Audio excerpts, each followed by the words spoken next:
3 1 2 3 লাগা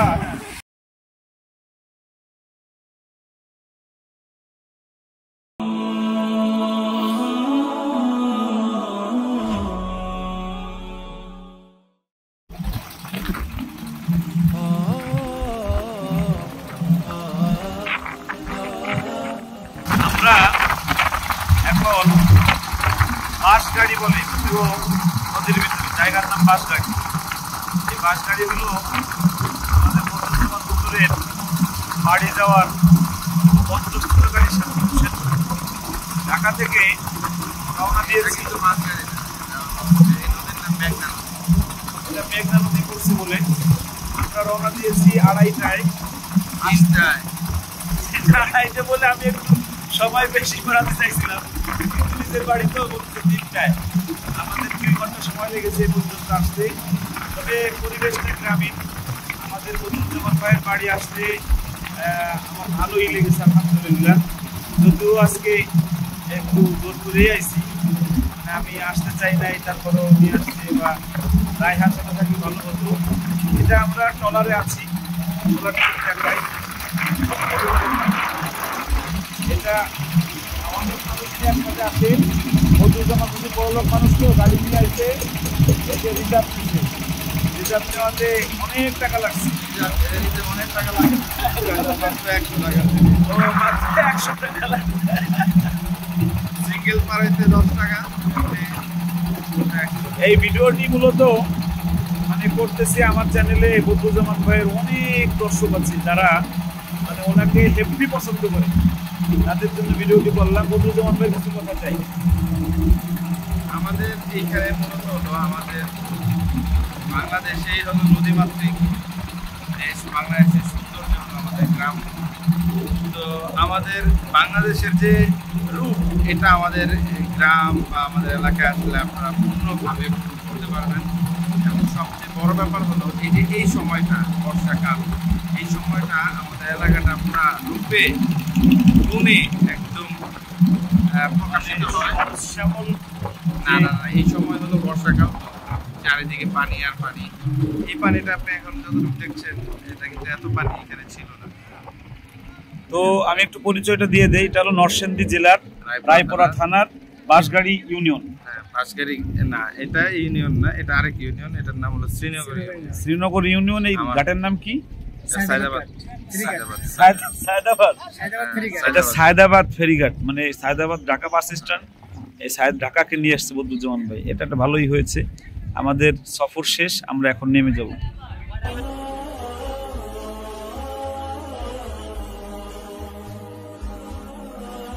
নদীমাতৃক দেশের নদী থেকে বের হয়ে এই যে জামান হুজুর আসতেছে।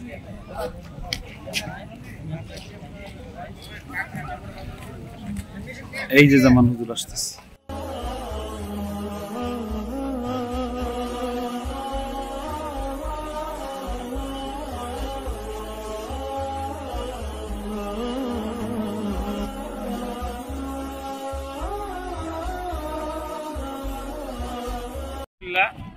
আমরা বদরুজ্জামান ভাইয়ের এলাকায় বাস গাড়িতে আছি।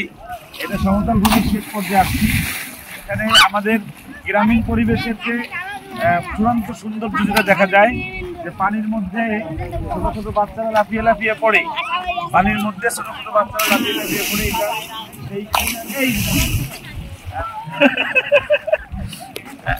এই যে সে লাভ দেবে, তারটা ধরতে বলতে একটা আমার ধরি। হ্যাঁ, 1 2 3 লাগা। সবাই একসাথে দাও, একসাথে সবাই। হ্যাঁ, 0 1 2 3। হ্যাঁ, 1 2 3 দাও। হ্যাঁ,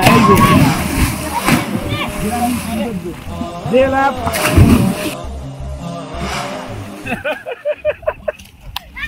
হ্যাঁ, বদরুজ্জামান ভাই, আপনাদের এটাকে মানে গরিবের নিকলি বলতেছে, এই বিষয়ে আপনার বক্তব্য কি? এটা গরিবের নিকলি হতে যাবে কেন? এটাকে আপনি আলাদা সৌন্দর্য বলতে পারেন। বলেন, এর নাম কি? জায়গার নাম কি? এটা সৌন্দর্য আলাদা না, যাই এই জায়গাটার নাম কি? এটা হলো বাঁশগাড়ি ইউনিয়নের মাঝখানে। বাঁশগাড়ি আর মির্জাচরের মাঝখানে এই মূল এই জায়গাটার নাম কি? এটার বলে না, এটা বাঁশগাড়ি ইউনিয়নই আছে। দাও দাও দাও দাও, এই তো।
গ্রামে ছিলাম বা গ্রামে আমরা এই মাটি থেকে আমাদের জন্ম, এখান থেকে আমাদের পৃথিবীকে জানা শোনা বোঝা, এখান থেকে আমাদের পড়াশোনার জীবন শুরু। সবকিছু যদি বলতে যাই যে আমাদের জীবন এখান থেকে শুরু।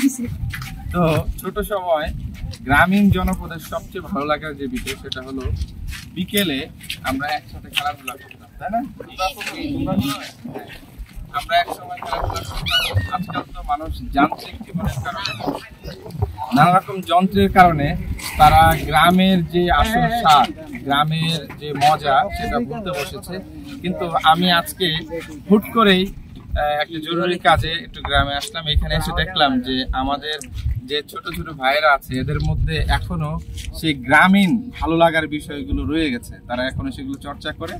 যেটা এসে দেখলাম যে বিভিন্ন জায়গায় মানুষ খেলাধুলা করছে এবং এইখানে এসে, এটা হলো আমাদের এলাকার, আমাদের ইউনিয়ন, বাঁশগাড়ি ইউনিয়নের একদম লাস্ট প্রান্ত, এবং এইখানে আশেপাশে চারিদিকে পানি, আপনারা হয়তো ভিডিওতে দেখছেন।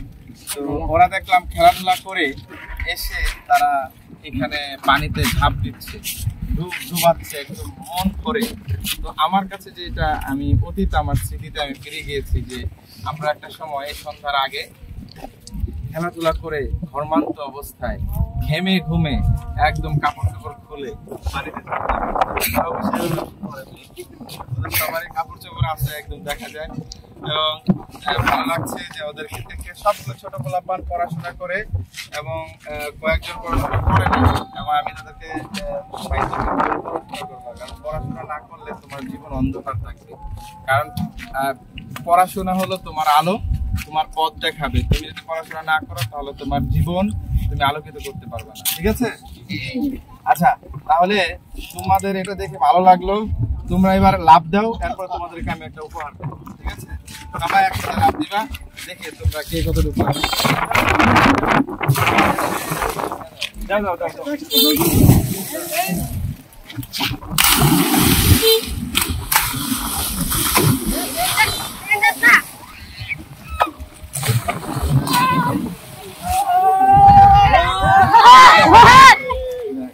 এবারে ওদেরকে ক্লোজও করা যাবে, তাই না? আচ্ছা, আসো আসো আসো, আসা পড়ো, আর দরকার নাই, তোমরা এখন বাড়িতে ফিরে যাবে।